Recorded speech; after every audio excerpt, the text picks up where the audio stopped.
everybody out there. I hope that you're doing well. I hope that everyone has had a great holiday, good Christmas. Hope you enjoy food and the precious and cherished time with your family. You know, all of that good stuff. I hope that you all made some memories as well, because it's the season for giving. It's the season for loving. It's the season for just spending time with those that you care for and those that you keep close to your heart, being generous and all of that good stuff. So this is one of my favorite time of the year. Although you should express generosity year round, you know, but it's just established around this season. Yeah. Proverbs 18:22 says, "A man who finds a wife finds a good thing." Okay, a man who finds a wife has found himself a good thing. All right, so that picture that you guys saw in the beginning of the video was actually taken, let's see, I think it was a couple of days after me and my wife got married. Yeah, we had those pictures taken on the beach here in our city, Pensacola Beach. It's actually really large for the tourist base. We have people coming from all over the country to come to our white sand beach. Really nothing special to me because, like I said, I've been living there my whole life. But it was the perfect place for me and my wife to go take our pictures. And there were several pictures, but that picture that you guys saw was my favorite, and I believe that it says a message. You know, I'm standing behind her, she's in front of me. You know, I'm like, you know, I got your back, you know, no matter what, you know, for till death do us part, okay? And, you know, every time I look at that picture, it lets me, you know, it reminds me, you know, you've stepped into a union, you know, with a woman and God, and you have obligations to fulfill. You have to be her king, you have to be her protector, you have to be her everything, okay? And I really appreciate my wife because she keeps me on my toes. She helps me remember things. I tend to keep my mind on several situations all at once, and I'll forget the little things. And what she does is she keeps me in check, reminding me about the little things that I will forget if I didn't have her, okay? She does all of the planning, she does all of the organizing, whatever the case may be, whether it's organizing an event that we need to attend, or something that involves the family or traveling. I leave all of that up to her because she knows I'm scatterbrained and she is calm and collected. You know, I'm all over the place. No, that's me. And she's more like, you know, calm, subtle, and, you know, it's like she's got this zen about her. Really appreciate, you know, her from the bottom of my heart.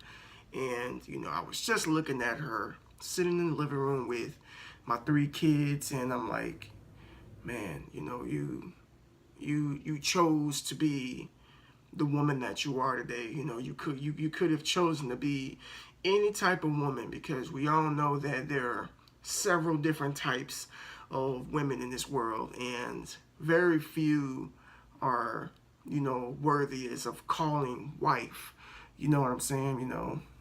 You know, some guys, they meet women and they may not exactly be what they thought they would be, and they turn out to be something that causes havoc within the relationship.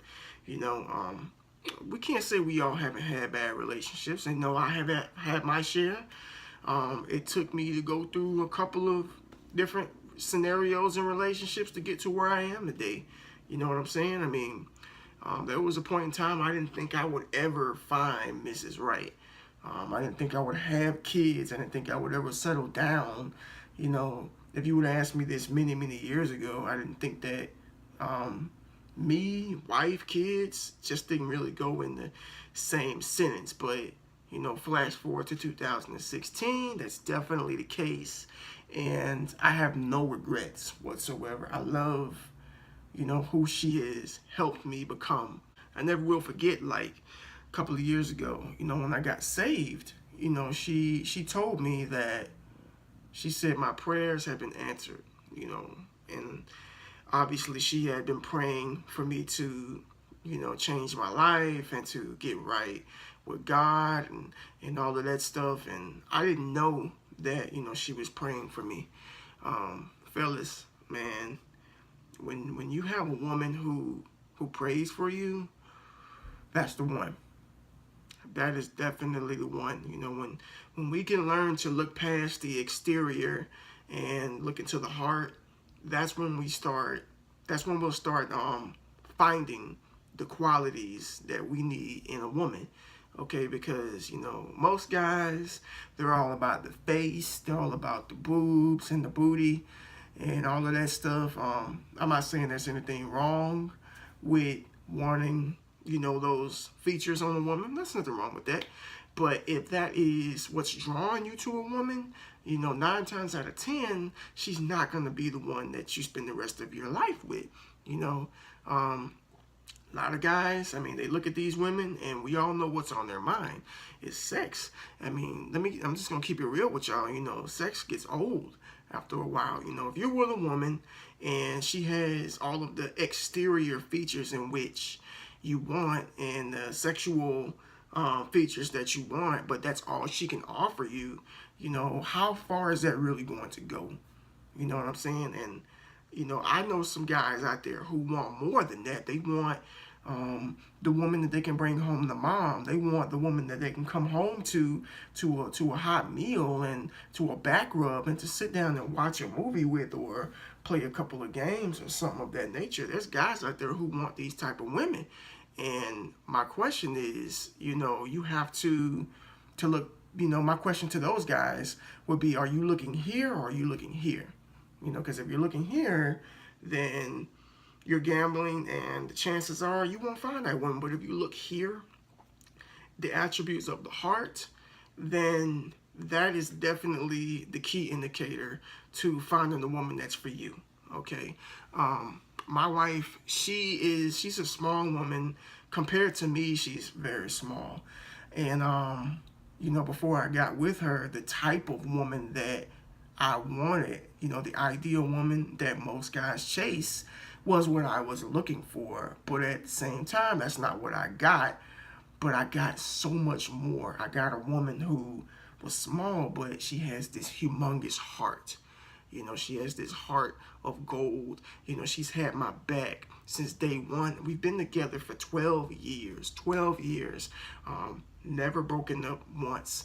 But we've had our share of ups and downs, of course, like any relationship. We've been married for almost 5 years. March 30th will be our 5-year anniversary being married. Throughout that time, she's held my hand the whole way.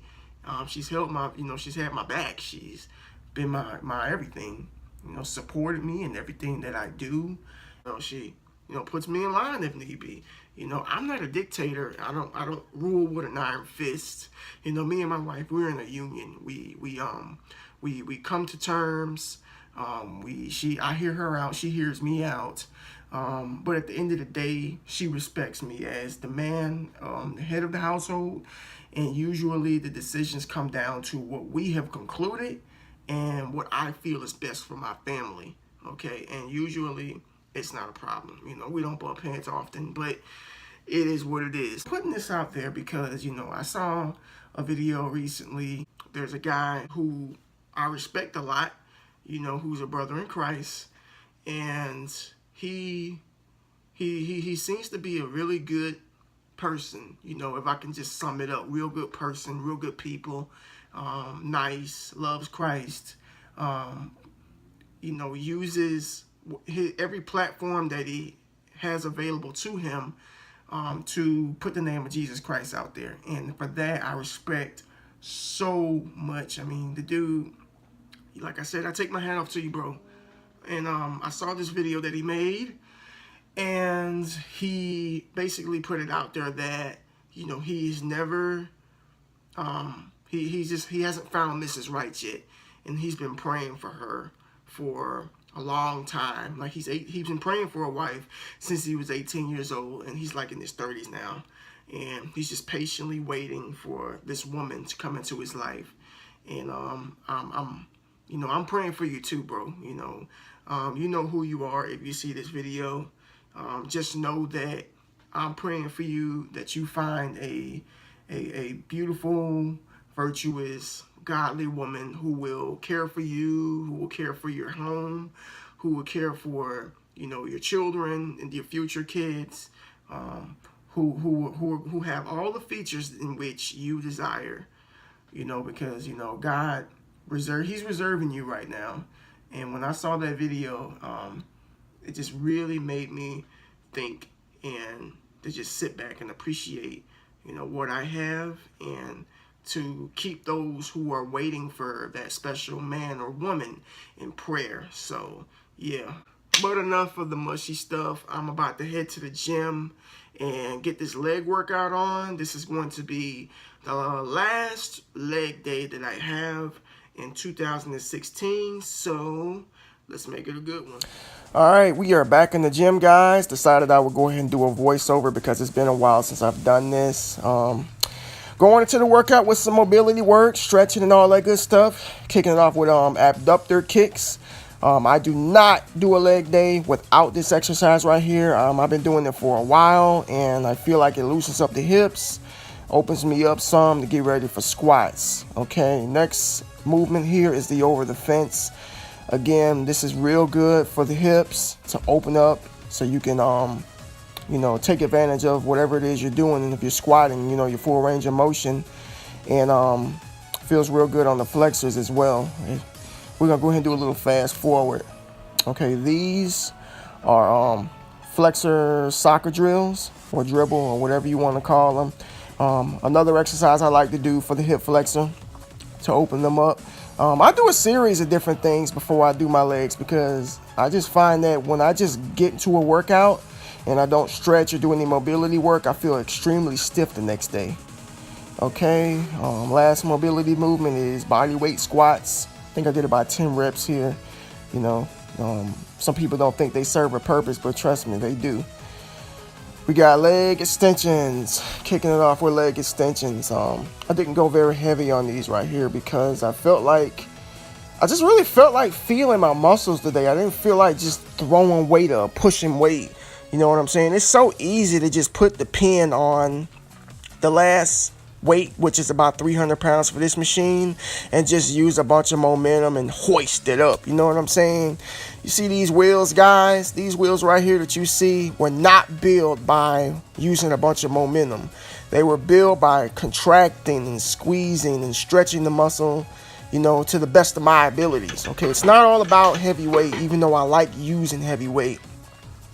All right, we're moving on to the hack squat with pulse reps, and all that is if you've seen previous videos, is I do about 2 reps in the bottom here, and then I'll come back up. So it's right here, 1, 2, boom, back up. And I only went up to about 3 plates on this exercise on this particular day. I just didn't go super heavy. You know what I mean? I felt like I don't really need to because my legs they're up to par. And my goal is to pretty much shred them up, cut them up, get them lean, get them nice. And by doing exercises like this, I get to work on detailing the glutes and then the hamstrings. Next exercise, dumbbell stiff leg deadlifts. Usually I'll use the barbell for stiff leg deads. It's been a while since I used dumbbells, but I was just feeling good on this day, and I just felt like being different. I used to do these like many years ago, but I just fell in love with barbell stiff leg deadlifts for some reason. But the dumbbells got the job done today. As you can see, there are my hamstrings. They are definitely fully developed, just like my quads. My quads and my hamstrings, in my opinion, they match as far as development. And you don't get that unless you cater to both, to both the quads and the hamstrings at the same time. I finished off the stiff leg deads with some single leg stiff leg deadlifts. Didn't go very heavy with these. You don't really need a lot of weight, to perform this. And this hurts, to be honest with you. You could use the barbell or you could use the dumbbell. It really doesn't matter. I mean, there's a variation that I'm about to show you guys in a few minutes right here. As you can see, I'm using dumbbells now. Now, in my opinion, I think it's easier to use dumbbells than to use a barbell. I don't know why. I think it's like a balance issue. I mean, my balance isn't perfect, but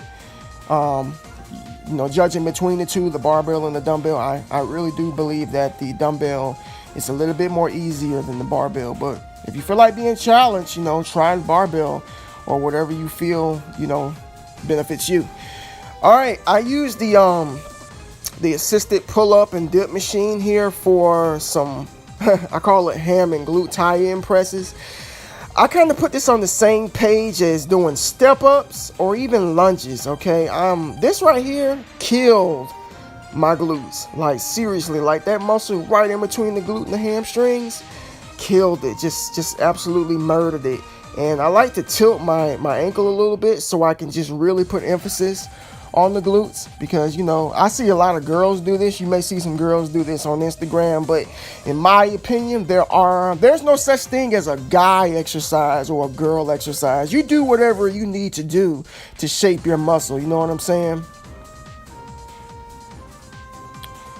Okay, next exercise, we got calf raises. So I decided to do body weight calf raises, and the reason being is because for some reason they were just pumped before I did anything. So I just like, well, what's the point in walking all the way to the back to the seated calf raise machine? Why not just stand on the assisted and stretch it out? So I did about a couple of sets of the double, and then some sets here with singles. Okay, so it doesn't take a lot to get your calves pumped up, and my calves aren't perfect. They could be better. I feel like it's probably my weakest body part, and I'm definitely trying to work on that to bring it up. But we all have weak body parts, don't let anybody fool you into thinking that every body part that they have is superior. And we're finishing up the leg workout with some elevated flat leg curls. I don't lay down on these. I hoist myself up. And I don't know, for some reason in this angle, I can just feel it deep into the belly of the hamstring. And you don't need a lot of weight.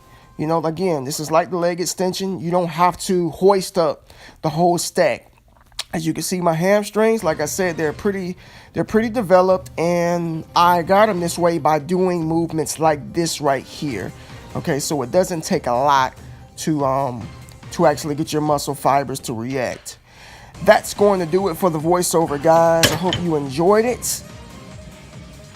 It's actually one of the best leg workouts I've had in a long time.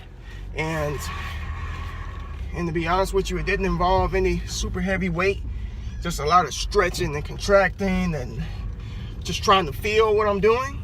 Which is why I bodybuild in the first place. For like the past year or two, I've been focusing on sheer power.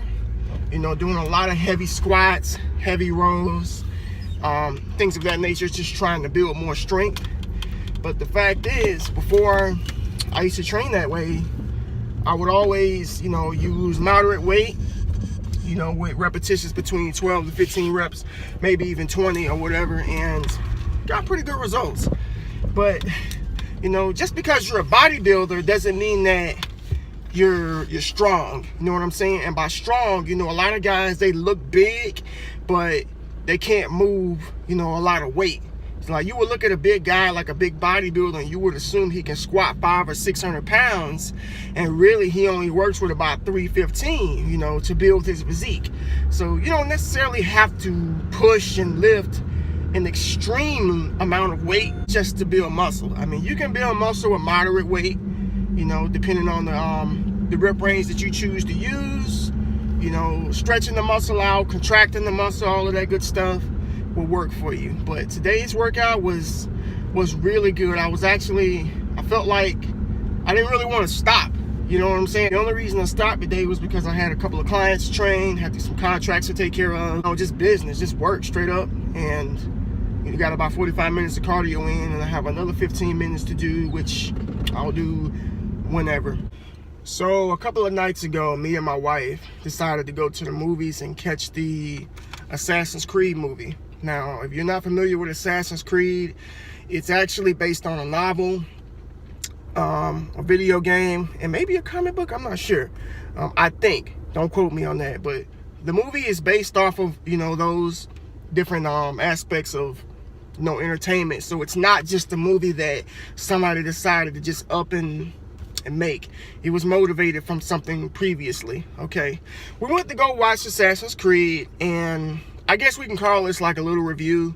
Don't worry, I'm not gonna spoil it for anybody who hasn't seen the movie, okay? But so yeah, based on what I saw, I was impressed. I was impressed. I wasn't let down. I felt like what I watched on that screen was Assassin's Creed. All the way from the beginning of the movie to the end of the movie. I mean, it felt like Assassin's Creed, okay? Because I'm not going to say that, you know, I'm a hardcore fan of the series.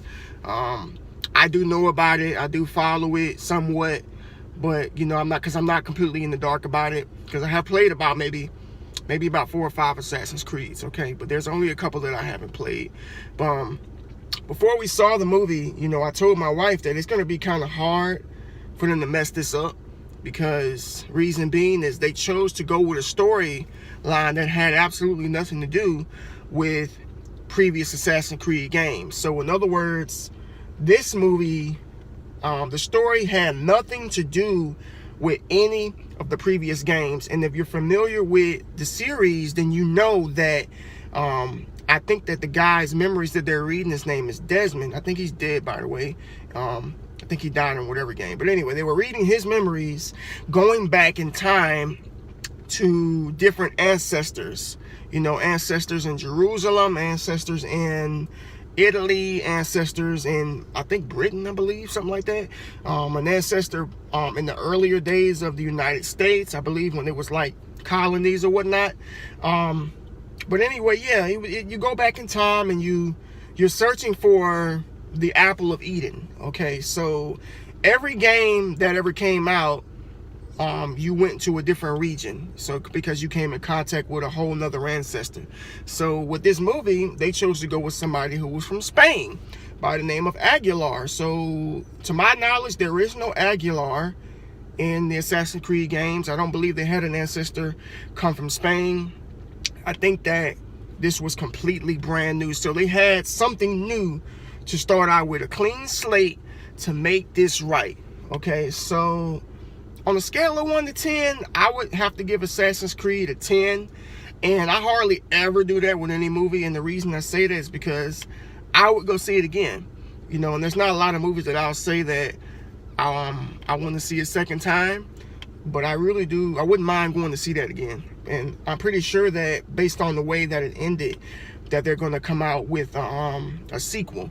And what I feel good about is I think that they're going to keep the storyline for this movie and keep it far away from what they do in the games, and just keep this idea and run with it for a movie storyline.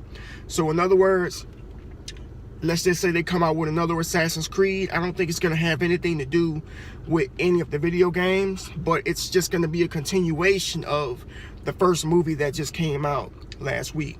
And I'll be fine with that, because that way we have an Assassin's Creed game series, we'll have an Assassin's Creed novel series, now we'll have an Assassin's Creed movie series, and which none of these have anything to do with each other. If you haven't seen it and you're a fan of the series, of the video game, I highly recommend that you go see it, because I really liked it. You know, I wasn't let down. I wasn't disappointed. Be sure to like this video, comment down below any content that you guys would like to see. Go back to the previous video, which is the Q&A video. I'm looking for Q&As. I'm looking for questions, you know. I think I got about 4 or 5 questions so far, but I want 20. You know, my goal is 20. I'm not going to make a video. I'm not going to make a Q&A for like 6 questions, you know. I think that, you know, doing something like that, it should be a really good quality video, you know, that I can actually sit down and give in-depth answers to the questions in which I receive, okay? And I feel like I have enough subscribers to make that happen, so let's make it happen. Ask me questions. Come on, comment. Let's get this started. So be sure to subscribe to the channel, and I'll talk to you guys later. God bless. Peace.